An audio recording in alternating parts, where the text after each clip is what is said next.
experimentación animal, ¿no?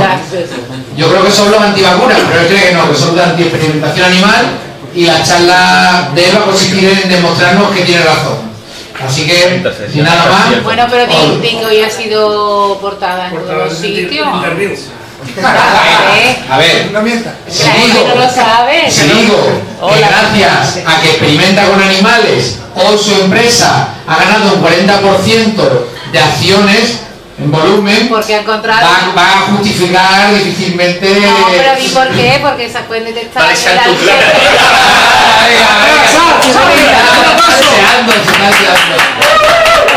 que las estrellas mediáticas es lo que que ellos hoy en serio han abierto todos los noticiarios. Mira que estoy en la tele. Han abierto todos los noticiarios. Si no lo dices te pones mala, en todos los medios de actualidad científica y en los medios tradicionales, porque la empresa que él dirige, Neuronbio, que es una empresa granadina, ¿me equivoco? Pues ha formalizado la primera patente que existe para una prueba de diagnóstico del Alzheimer, que es una cosa muy seria, en sangre, sin tener que hacer funciones lumbares, nada de eso. Entonces yo creo que había que decirlo, Ángel, que gracias a eso su empresa cotiza el 40% más por tu huevo, me parece fantástico y que se merece un aplauso.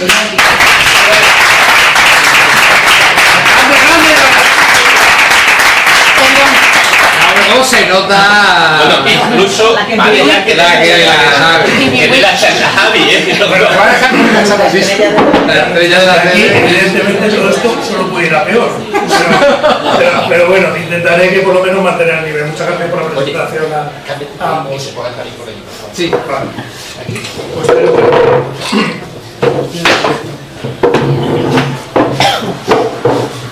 Bueno, pues este es un tema que para mí la verdad es que es muy obvio, pero bueno, voy a hacer, tiene para mí poco reto intelectual, porque yo creo que la respuesta a experimentación animal sí o no es sí, y os voy a intentar convencer de todo ello.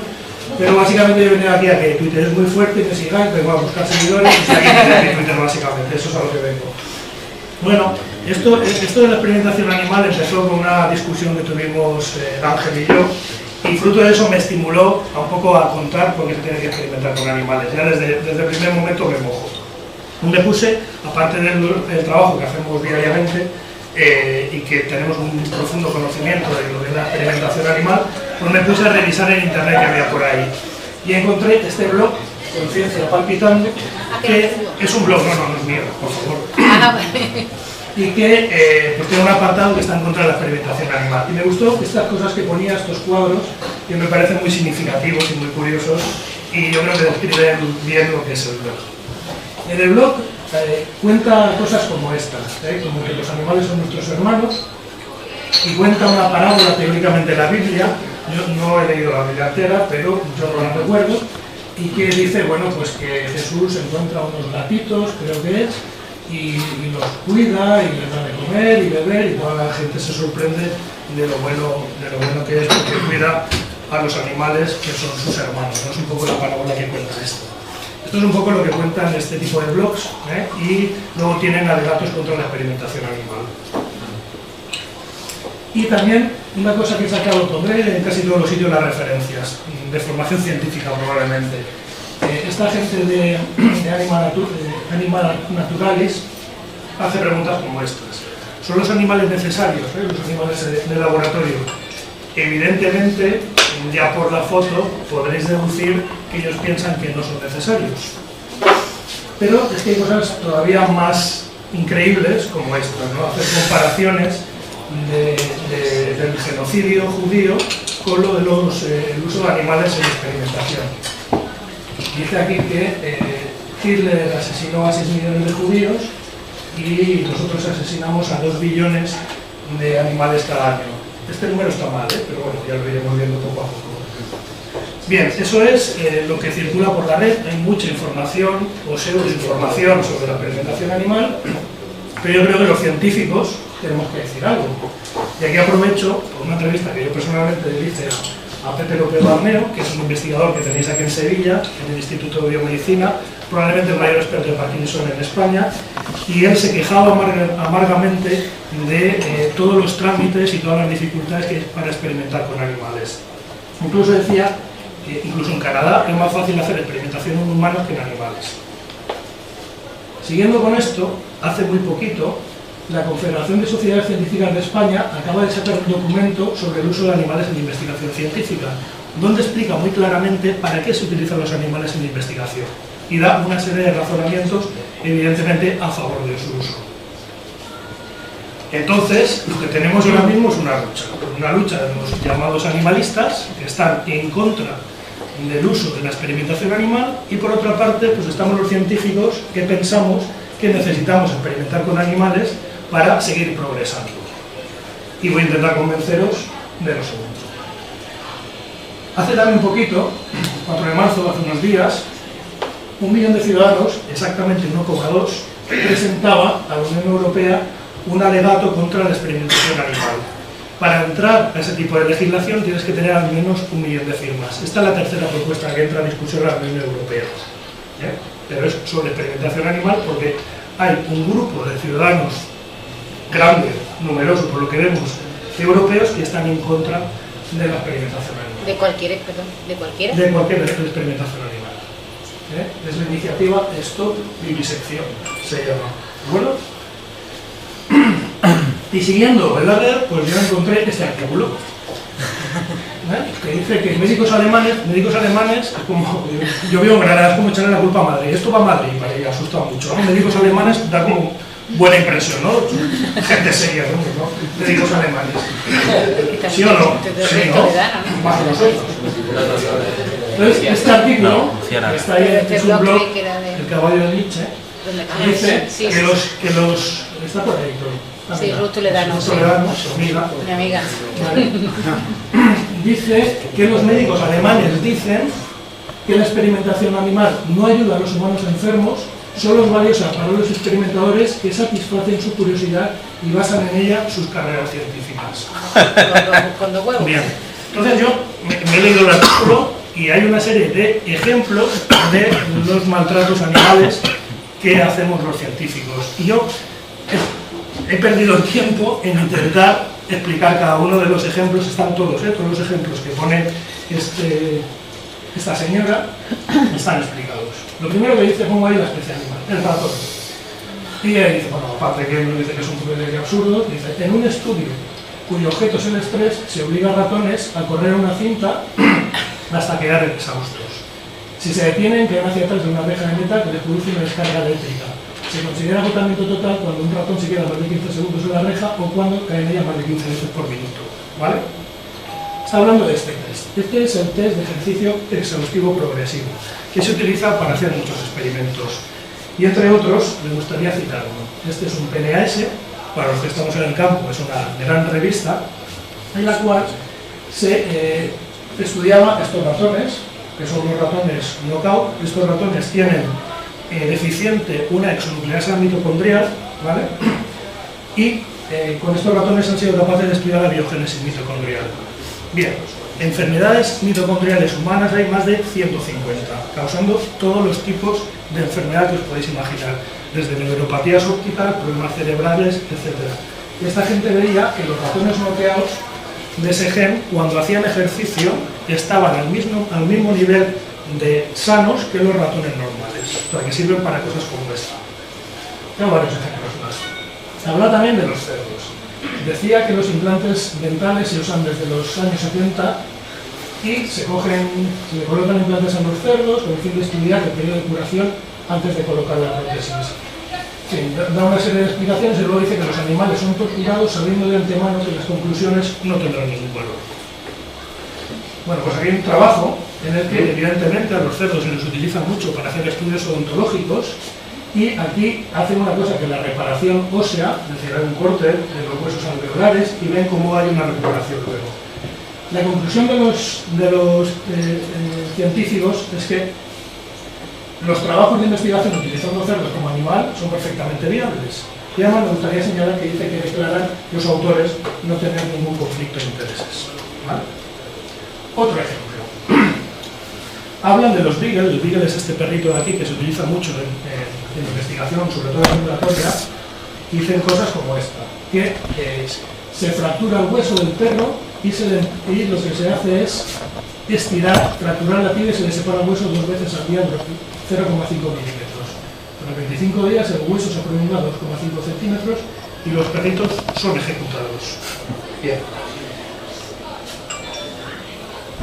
La elongación ósea es un método que se utiliza y que ha servido para desarrollar toda la traumatología moderna.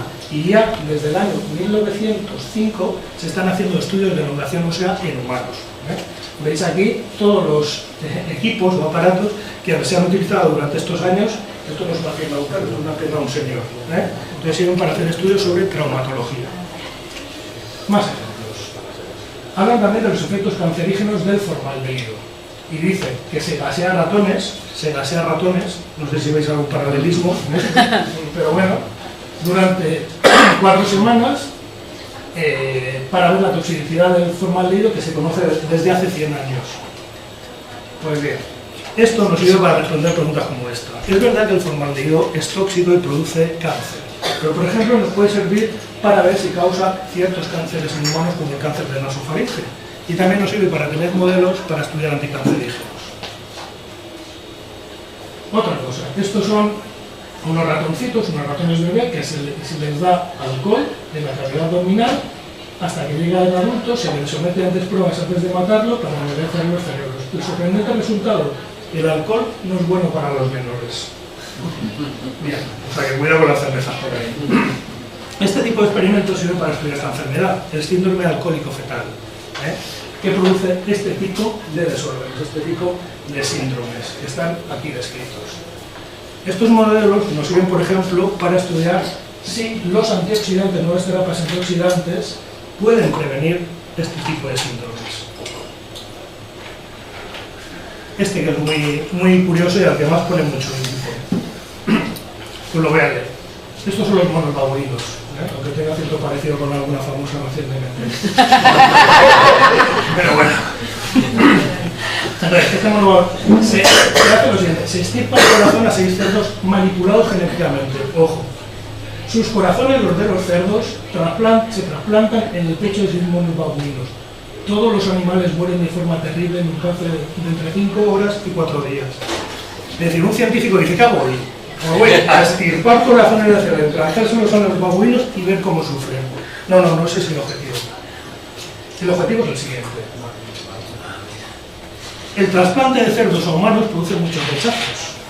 Entonces lo que se está experimentando es hacer cerdos modificados genéticamente, ¿vale?, para tener corazones que no rechacen los humanos. ¿Cuál es el punto intermedio? Que un mono, en este caso el babuino, ¿vale? Y esto nos lleva a avances de este tipo. El doctor Christian Barnard, que fue un médico surafricano que hizo el primer trasplante de corazón. Y aparte parece que era muy guapo por lo que cuentan las crónicas. Más cosas. Aquí son gatos que se someten a luz estroboscópica, que es la luz de las discotecas, y el objetivo es estudiar las zonas del cerebro dedicadas a la visión. Todo esto es del artículo, ¿eh? Bien, aquí sigue un trabajo del año 73. O sea, ha tenido que buscar para encontrar este trabajo, y efectivamente este tipo de iluminación sirve para hacer cosas como estudiar el córtex visual. Y este probablemente es el que más me gusta. Este es un mono rhesus que también se utiliza en investigación. Y lo que hacen en estos monos es le taladran, según cuenta, le taladran el cerebro, meten unas bobinas de metal y hacen una serie de estudios en el cerebro, por los cuales luego se le da una recompensa de guarda. Y este tipo de estudios nos ha llevado a hacer cosas como la estimulación cerebral profunda, que básicamente es lo mismo que se cuenta arriba, pero para humanos. Aquí os voy a poner un vídeo de un enfermo de Parkinson para que veáis para qué es este tipo de estudios. ¿Le damos? No, ahí.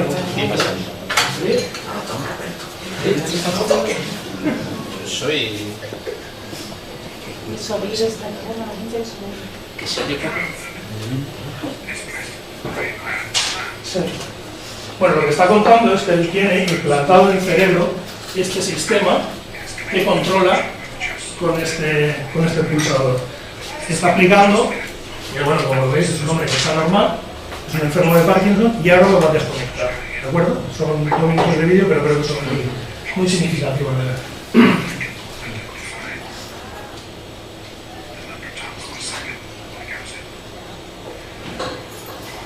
va a desconectar.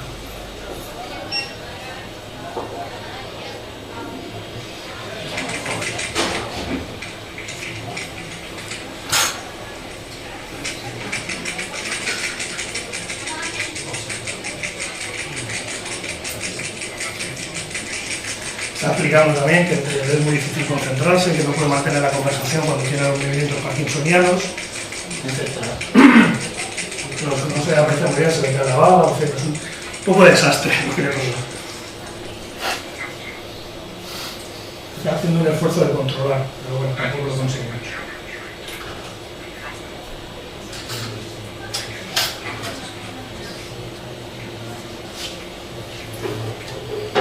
Bueno, yo creo que os hacéis una idea, ¿no?, de para qué sirve la estimulación cerebral profunda.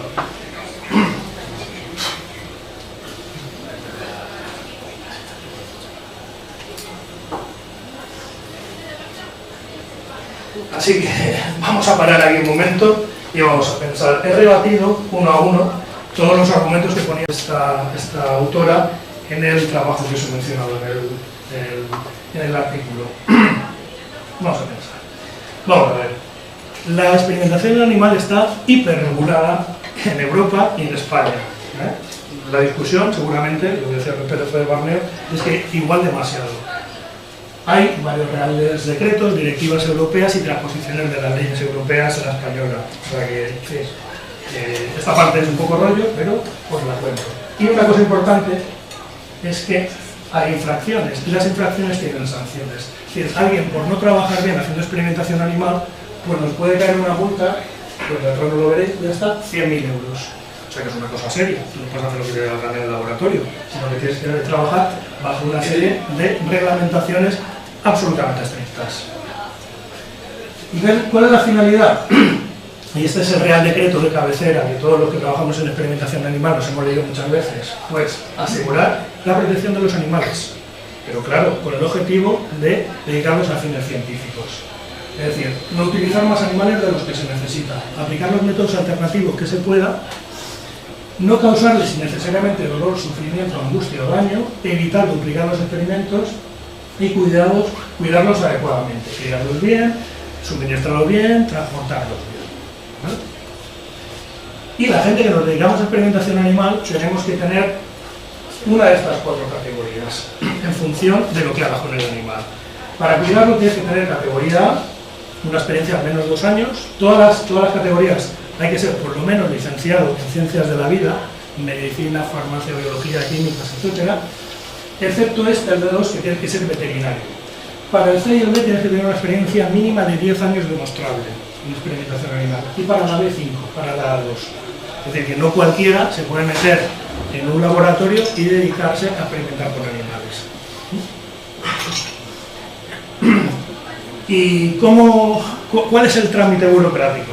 Bueno, un investigador que está en su centro decide que va a hacer experimentación animal para un proyecto de investigación, el que sea. Entonces, ¿qué hace? Pues tiene que tener en cuenta 3 organismos. Un órgano habilitado, un comité ético de experimentación animal y un órgano competente. ¿Vale? Escribe una memoria de un proyecto y se la envía al órgano habilitado y al comité de ética. El órgano habilitado hace un informe y el comité de ética hace el informe, que le remiten de nuevo a la persona responsable del proyecto. Esa persona le envía al órgano competente, que es la Junta de Andalucía en este caso, la primera memoria, el informe de evaluación. El informe de evaluación un resumen técnico que sale publicado, todo esto es público, lo puede ver en la Junta, y los anexos. Y luego la autoridad competente le da una autorización. Han pasado 4 meses, ¿vale?, en toda esta historia. Todos los experimentos tienen que ser previstos al menos con 4 meses para que te los autoricen. Es decir, la improvisación se ha acabado. Y dejo la reflexión en el aire si esto es bueno o malo. Ay, perdón, esto es que se me ha ¿Cómo? Es el Lionel Richie. Digo, es el Lionel Richie. Dedicado a Clara. Igual no todo el mundo lo sabe, pero... Es una anécdota. Bueno, la experimentación animal está basada en las 3 R's. ¿Y qué son las 3 R's? Reducción, es decir, utilizar el mismo número de animales posibles. Refinamiento, realizar técnicas que eviten el dolor de los animales en la medida de lo posible y reemplazarlo por otras técnicas. Esas son las 3 R's. La reducción, pues la reducción, como dice aquí, es reducir el número de animales. Y en esto, tanto el comité de ética que te evalúa como el órgano competente van a ser muy estrictos. Si tú necesitas 5 animales, no te van a dejar que utilices 10. Lo cual me parece que está muy bien. Vamos a ver lo de la reducción. Estos son los números del año 2013 de animales que se han utilizado en España para fines de experimentación. Que son, os lo digo yo, 920.000 animales en 2013. De los cuales 663.000 son ratones.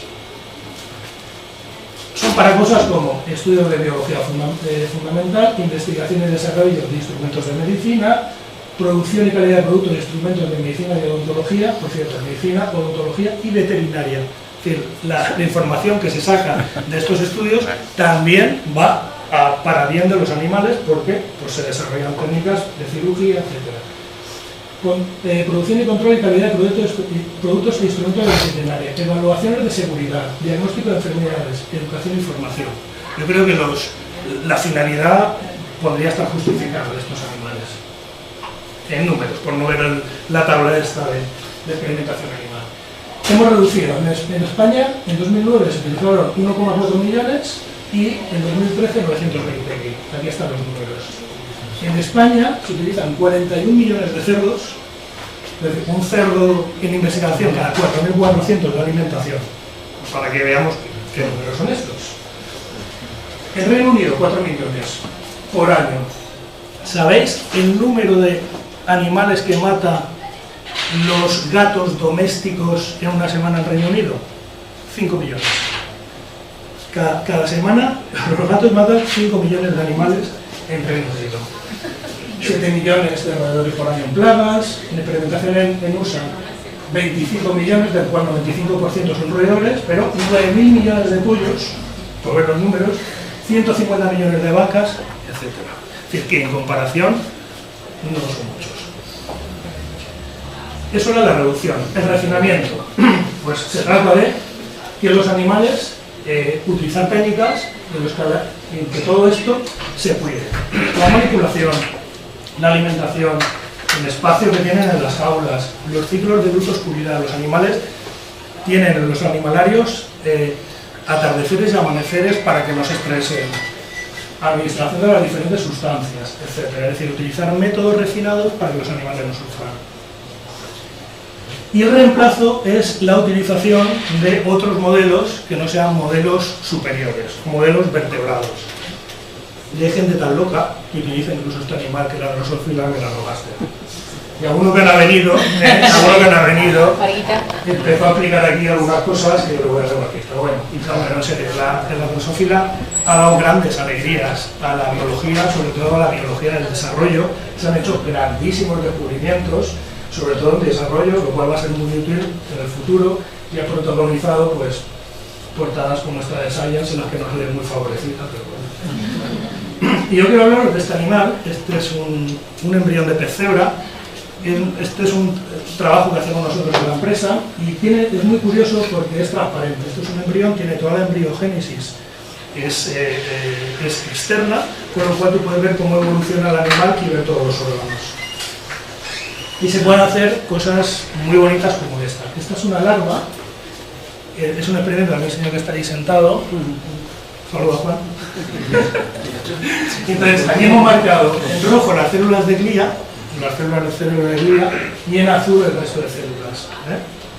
Y a nosotros que trabajamos en neurociencia, pues en un corte de una larva podemos estudiar todas esas partes del cerebro. Y aparte, nos cuesta menos dinero, nos cuesta menos tiempo y nos cuesta menos cantidad de molécula. Y aparte es un vertebrado, por lo cual tiene muchas ventajas. Y esta gráfica es de un amigo mío, que tampoco está muy favorecido, que es de esta empresa, Eclipse. Este es el director científico. Si sabe que pongo esta foto me mata. Espero que no me esté viendo. ¿Y qué cosas buenas tiene este pez? Pues si aquí ponemos la rapidez o el número de ensayos que podemos hacer versus la complejidad filogenética, pues aquí tenemos el hombre y el ratón, es decir, son muy complejos, pero podemos hacer muy pocos experimentos. Pues el pez cebra está en medio. Es un vertebrado que nos permite hacer muchos experimentos y además está mucho más próximo a la complejidad del ser humano. Y aparte, según estudios, hay una buena regresión, aquí en matemáticos igual me matan, pero esto en psicología es una regresa cojonuda, es una reta buenísima, bueno, es lo contrario, R cuadrado, entre el logaritmo de la dosis de tal 50, que es una medida, un parámetro de toxicología de mamíferos y peces cebra. Y ahora voy a poner otro vídeo. Creo que hay mejor regresión entre accidentes en helicóptero y películas de Nicolas Cage. ¿Cómo biólogo de aquí? Creo que era de 0,90 y tanto. Esta es una larva que simplemente está anestesiada, ¿vale? Si os fijáis aquí, podéis ver la circulación sanguínea. ¿La veis por aquí? ¿Por aquí? Sí. Podéis ver cómo late el corazón. Es decir, esto nos permite hacer estudios de cardiotoxicidad, ¿vale? Muchos de los fármacos caen por cardiotoxicidad. Esto lo podemos hacer aquí. Esto es el oído del pez y estos son los otoritos.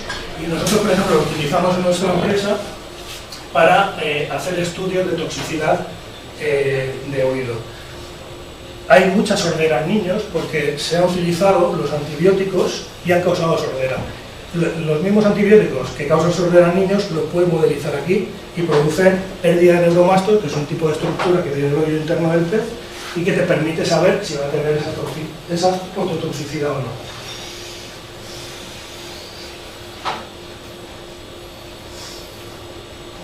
Y ya os quería hablar de un poco de desarrollo de fármacos, no me voy a enrollar mucho más. ¿Conocéis este fármaco? Sí, ¿no? Este es la talidomida. Ya pasa la historia como la catástrofe de la talidomida. ¿Y qué era esto? Pues esto era un compuesto que estuvo comercializado entre 1958 y 1963, que no se había probado con animales y que se utilizaba para evitar las náuseas de las embarazadas. Y producía cosas como estas. Es decir, producía muchas deformidades en niños. Hay muchas fotos que podéis ver en internet, pero sobre todo los problemas que tenían en las extremidades. España retiró el fármaco en el 68. Somos unos ranchas siempre. Bien, pues este compuesto era la primera vez que se veía que una mezcla racémica, es decir, una mezcla racémica para los listos, es decir, para los que saben química, no matemáticos, tiene dos conformaciones de la molécula, dos conformaciones espaciales, la S y la R. Simplemente esto está para arriba o para abajo, simplemente es eso. Bien, pues el R era el sedante, el que se utilizaba para las náuseas de las embarazadas, y el S era el teratogénico, que producía esas malformaciones. Esto es la primera vez que se veía. Bien, pues eso llevó en 1968 a la ley del medicamento en Reino Unido, en la que se obligaba a experimentar con animales para evitar este tipo de cosas.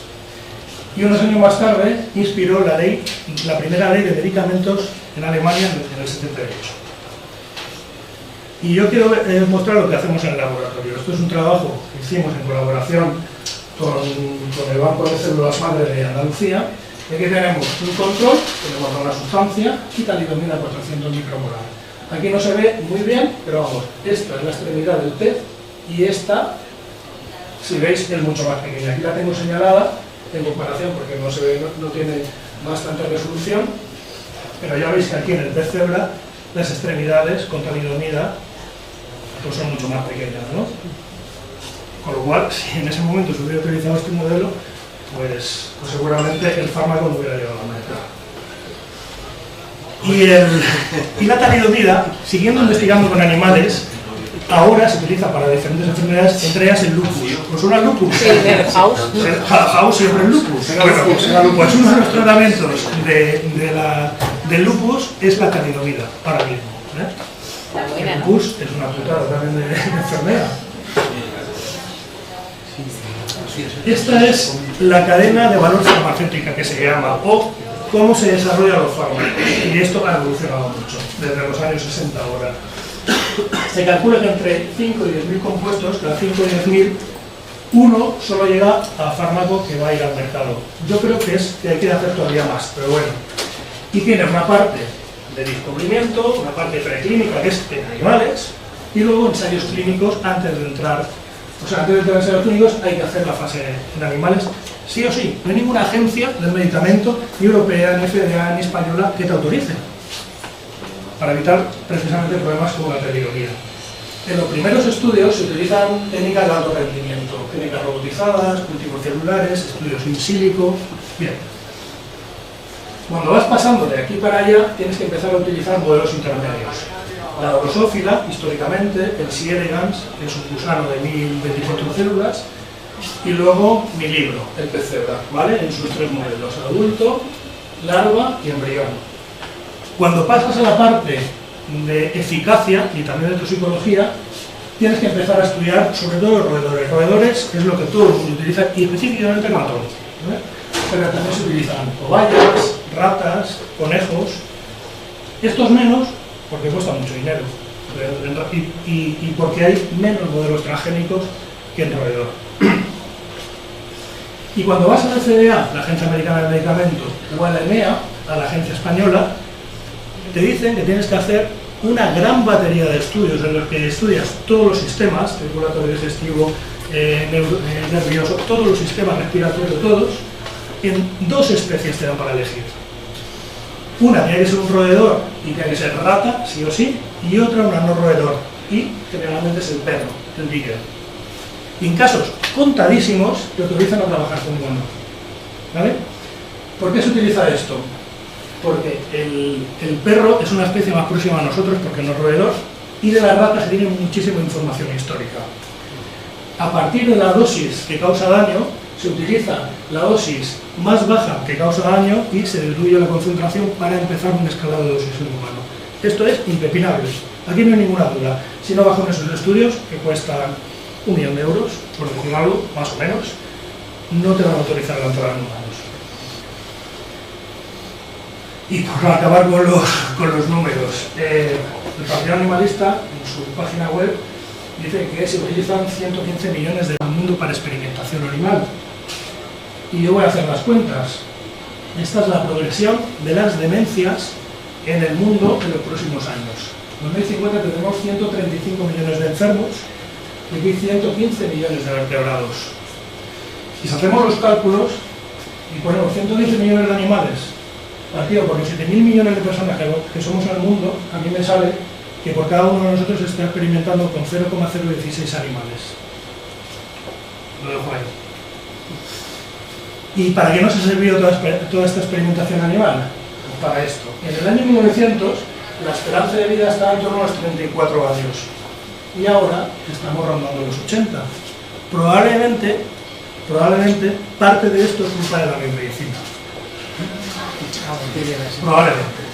Así también se puede utilizar para este tipo de cosas, para mandar al espacio animales y para avanzar en la carrera espacial o incluso para hacer programas de televisión, para muchas cosas normales. Por cierto, que cuando mandaron a Laika al espacio hubo un gran movimiento en contra de que la enviaran, porque no se sabe muy bien cuándo murió. Hay gente que dice que murió en sobrecalentamiento de la nave, otros que por falta de oxígeno, de comida, pero hubo muchas reacciones adversas a la utilización de Laika para enviarla al espacio. Si no hubiéramos enviado a Laika, seguramente ni hubiera ido Yuri Gagarin, ni hubiéramos ido a la Luna, ni seguramente iremos a Marte. Así que yo creo que la reflexión última es esta. Es decir, decimos que no a las evaluaciones en animales. Yo tengo 2 hijas. Yo no quiero que pase otro caso talidomida. Entonces, mi conclusión es clara. Y ya, para acabar, recordad seguirme. Quiero acabar con este mensaje. Muchas gracias.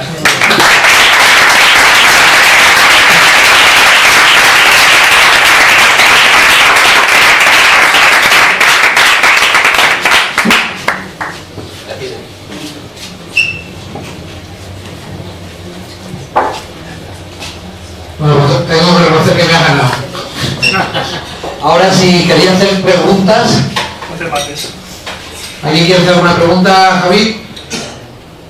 Solo musicales, Enrique, si no hay nadie que sea tú.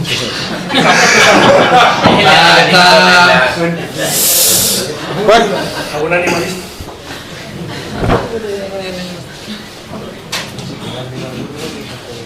Bueno. Pregunta sobre Juno. Claro, que muchas gracias por esta charla, que yo creo que hay pocas, se debe hacer más, porque nos estamos volviendo un poquito tontos con este tema y porque salimos a poco, 0,017 me parece poco. Pero aparte de eso, uno de los mayores, de las mayores críticas que se hace a la experimentación animal, y yo alguna vez que he hecho algún comentario o he escrito algo sobre el tema, me han dicho pues que se hagan modelos matemáticos o que se hagan sobre tejido o sobre células. ¿Puedes explicar por qué eso es absolutamente inútil? Sí. No sé si eres el que respuesta. Se la han puesto a huevo, ¿eh? No es lo contrario, pero bueno, no me obligas a darte la razón. Los sistemas animales, o los animales, mejor dicho, son especies, o sea, son organismos integrados. Es decir, nosotros que trabajamos en fármacos que tienen que llegar, que tienen que atravesar la barrera hematoencefálica, cuando tú los echas a un cultivo de células, es una situación absolutamente normal. Es decir, tú no tienes una monocapa de células en el cerebro sobre las que cae un líquido. Tú tienes que ver cómo ese fármaco se modula en el organismo, es lo que se llama la farmacocinética y la farmacodinamia, es decir, cómo se mueve en el cuerpo, es decir, si tú administras una prodroga o un profármaco y lo degrada al hígado, en fin, todo este tipo de cosas las necesitas hacer en un organismo. Es verdad que hay modelos que te sirven para estudiar ciertas características y nosotros los usamos. Es decir, yo si puedo hacer una modelización in silico, es decir, en un ordenador, no me voy a gastar el dineral que cuesta un ratón. Un ratón normal te cuesta 30 a 40 euros. Un ratón transgénico te cuesta 500 600 euros. Eso es si tienes que multiplicar por 10, 15, 20 animales, tras el pico, aparte de trabajo de personal, etc. Entonces, ante los primeros estudios, evidentemente, los hacemos en sistemas celulares, en modelos in vitro, pero llega un momento que antes de dárselo a nadie, tú tienes que hacer un estudio. Lo primero que te piden en un estudio en humanos es la farmacocinética. Es decir, cuánta cantidad, durante cuánto tiempo, y si va al cerebro, cuánto pasa al cerebro, todo eso hay que estudiarlo. Y eso no se puede estudiar en otro sitio que no sea en un animal. Por eso sabemos cuándo hay que tomarlo por la boquita o por las dosis. Y las dosis. Claro. ¿Isabel? No, yo... Coge el micrófono para que se escuche un poco estar.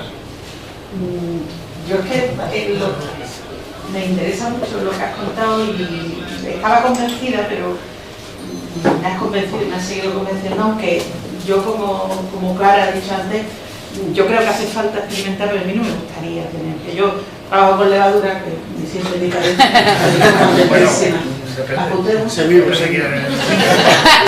¿Cuánto saldrá una normativa europea en contra de los vegetalistas? Los vegetalistas. No, yo quería preguntar, ahora con esto de la medicina personalizada, en la que claramente creo yo que además se van a tener los estudios humanos, van a tener que ampliarse. Porque ahora mismo, antes creíamos que cuando se elegía un grupo de personas, y era un grupo de personas, podían ser hombres, mujeres de más edad, de menor edad. Ahora no, ahora sabemos que las mujeres y los hombres en muchos casos responden de forma distinta, los niños responden de forma distinta, con lo cual se va a complicar mucho el trabajar en humanos. Entonces, ¿tú crees que eso, no sé, cómo se encuadran esas dos cosas? La medicina personalizada, desde luego, yo creo que es el futuro a la solución de muchos problemas, sobre todo en desarrollo de fármacos. ¿Por qué? Pues porque cuando tú pruebas un fármaco, y los que trabajamos en Alzheimer lo sabemos bien, en una población, una cohorte de pacientes o de controles, la respuesta es muy diferente. O sea, las nubes de puntos que tú tienes que hacer una regresión es kafkiana. ¿Por qué? Porque cada uno es de su padre y de su madre, cada uno tiene aunque intentes hacer un grupo muy homogéneo. Unos se toman las pastillas por la mañana, otros por la tarde, unos no se la toman, otros son tal, unos beben, otros no beben, en fin. El universo que tienes ahí es muy complicado. Cuando te vas a animales, aunque sean clónicos, aunque sean exactamente iguales, también tienes esa variación entre individuos. Entonces, ¿por dónde va la farmacocinética? Perdón, la medicina personalizada. Por seleccionar grupos de pacientes que sean lo más homogéneos posibles. Por ejemplo, pues en la enfermedad de Alzheimer, pues en mi libro, pues seleccionar aquellos que tienen un polimorfismo de una proteína que es la APOE, ¿vale? Entonces tú coges los que tienen APOE4, que es lo que tiene mayor riesgo. ¿Cómo puedes traspasar eso a los animales? Los ratones no tienen ese polimorfismo, entonces lo que hacemos es humanizarlos. Cogemos unos ratones, noqueamos el gen, quitamos el gen del APOE del ratón y le metemos la variante 3, que no tiene riesgo de Alzheimer, y otros ratones la variante 4. ¿Vale? Y hacemos los estudios sobre esos dos grupos de ratones. Son ratones humanizados con polimorfismos que van por la línea de la medicina personalizada, ¿no? Es un poco... Entonces, las herramientas de transgénesis en animales, y específicamente en ratones, pero también en levadura, en Drosophila, en Elegans, en pez cebra, son absolutamente necesarias para comprender cómo esos polimorfismos afectan o desarrollan la enfermedad. O sea que, por supuesto, si nos cargamos la experimentación animal, no vamos a tener otra talidomida, pero probablemente la vamos a hacer en otro sitio. Y esto yo creo que también es un problema. Siempre va a haber un sitio en el mundo donde se va a poder hacer experimentación en animales. Y si no se hace aquí, pues se hará en Singapur. Y al final el fármaco será de Singapur. Y aquí pagaremos por ello. Yo creo que Europa está perdiendo una oportunidad de oro en avanzar. Yo trabajo en Estados Unidos y en Estados Unidos yo no preguntaba dónde venían de los animales. Yo tenía animales para trabajar, para hacer mis experimentos. Y aquí tenía que hacer un trámite burocrático de 4 meses para hacer un experimento.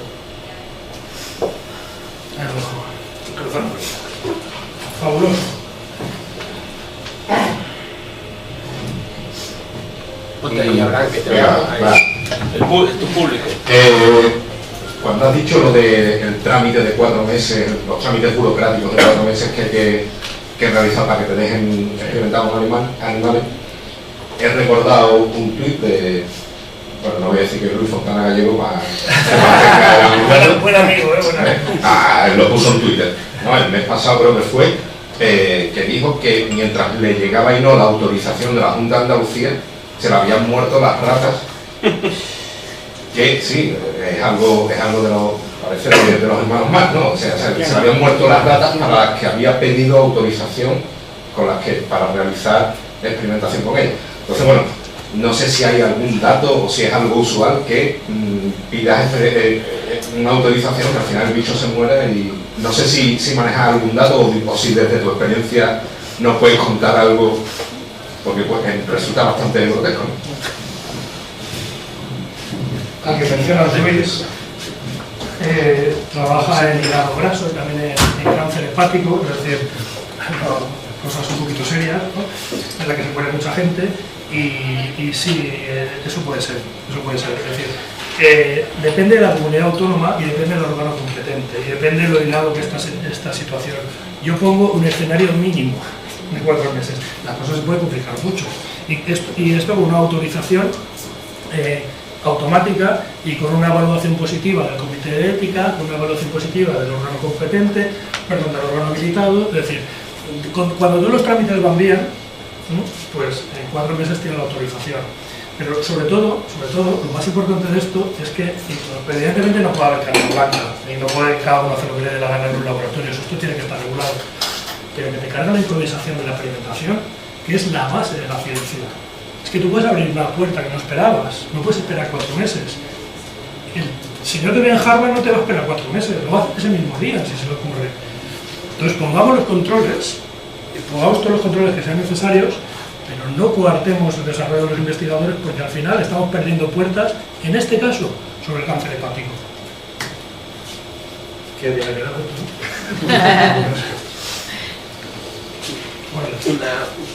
Yo te digo una pregunta, si no hay nadie más. No hace falta eso. No, bueno, solo decir, no quiero preguntar mucho por hacer spoiler de la entrevista que hemos hecho esta tarde. La verdad, os la recomiendo mucho, al menos yo he disfrutado mucho la hora y media que hemos estado charlando con Javi esta tarde, y saldrá próximamente en Jotdown y demás, en un par de semanas, y os la recomiendo mucho. todas las cosas y sobre todo los temas que ha tratado. Pero a mí sí me gustaría, en algún sentido, puesto que aquí lo mencionas, el sin ciencia no hay futuro, porque a lo mejor sí hay futuro, o sea, vemos que los políticos y demás no están, no me hablo del gobierno actual, sino de ningún partido, está delimitando unas líneas científicas, no por la ciencia, sino incluso desde el punto de vista económico. Sí, os recomiendo un artículo que ha escrito la gente de ciencia con futuro, sobre el análisis de los programas electorales de Podemos, Izquierda Unida, PID, PP, PSOE y Partido Andalucista, sobre la I+D para las próximas elecciones que tenemos el domingo, todos los andaluces, como digo. Entonces, la conclusión que yo saco es que a nadie le importa la I+D. Es decir, hay más páginas, menos páginas, hay propuestas más o menos confusas, pero a nadie le importa la I+D. Entonces, esta tarde sí que reflexionamos que la única, o sea, ¿qué nos diferencia a nosotros ahora de hace 40 años? Que tenemos un smartphone en el bolsillo, o tenemos una técnica diagnóstica en el hospital que hace 40 años no teníamos. ¿Vale? Es decir, yo les decía esta tarde que a mí me parece que la ciencia es la herramienta más democratizadora que existe. Porque los que tienen dinero se irán a Houston a curarse el tumor cerebral. Pero la ciencia desarrollada y puesta a la disposición de los ciudadanos aquí nos democratiza a todos. Entonces yo creo que, aparte, otro tema importante es lo que llama la balanza tecnología, es decir, el dinero que pagamos por patentes, que compramos fuera, y el dinero que nos pagan por patentes, que nos compramos nosotros. La diferencia es abismal. ¿Vale? Entonces, señores políticos del cambio productivo de este país, el cambio de modelo productivo, fuera turismo y fuera construcción de casas. Si queremos dentro de 50 años tener otro modelo productivo, empecemos hoy. Si no lo dejamos, pues no tendremos otra alternativa y seremos, pues seguramente la Florida de Europa, que seremos todos camareros. Y esto es lo que hay. Es que este es el momento. No, y lo que tenemos que hacer es, los científicos, contar las cosas. No podemos permitir que haya blogs que estén vociferando tonterías y nosotros no salgamos a explicar las cosas. ¿Para qué vale la ciencia? Para que si tú mañana tienes Parkinson, exista un método para que no te quieras suicidar al día siguiente. Es para esto. Y eso los científicos tenemos que explicarlo y los ciudadanos lo tenemos que pedir. Claro, claro. Pero es que hay que decirlo.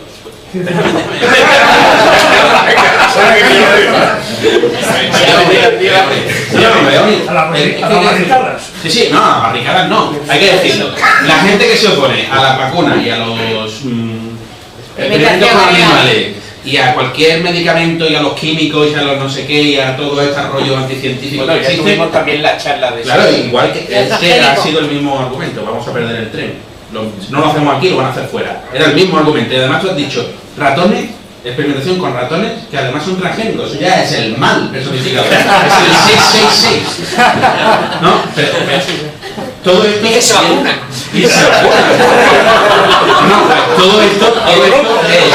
No, todo esto es de ignorante con la barriga llena.